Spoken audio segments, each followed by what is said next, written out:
السلام علیکم ورحمۃ اللہ وبرکاتہ۔ نحمدہ ونصلی علی رسولہ الکریم، ما بعد۔ اعوذ باللہ من الشیطان الرجیم۔ ظہر الفساد فی البر والبحر بما کسبت ایدی الناس۔ اس میں کوئی شک نہیں کہ اس وقت پوری دنیا میں یہ وبا ہم انسانوں کے گناہوں کا نتیجہ ہے۔ اس وقت یقینی اسباب میں دعائیں، استغفار کی کثرت، اللہ کی طرف متوجہ ہونے اور انفرادی عبادات اور اپنے گھروں میں رہتے ہوئے دعوت اور تعلیم کا اہتمام کرنا ہے۔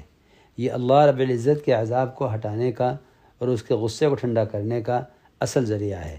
البتہ ظاہری اسباب میں احتیاط اور تدابیر کا اختیار کرنا، جس میں خاص طور پر علماء حق کی طرف سے جاری کردہ ہدایات کا اہتمام کرنا ہے، نیز ڈاکٹروں کی ہدایات و علاج کا اہتمام، حکومت و انتظامیہ کا پورا ساتھ دینا، مثلاً مجمع جمع نہ کرنا، اور ان حالات میں حکومت اور انتظامیہ کی پوری مدد کرنا ضروری ہے۔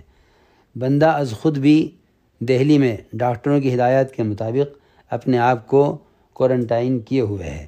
یہ احتیاطی تدابیر یقین، توکل، ایمان باللہ کے ہرگز خلاف نہیں، اس لیے ان تدابیر کا اختیار کرنا ضروری ہے۔ جہاں جہاں بھی ہماری جماعتیں ہیں وہ وہاں رہتے ہوئے حکومت کے قوانین کی پابندی ضرور کریں۔ فقط والسلام، بندہ محمد سعد غفر اللہ۔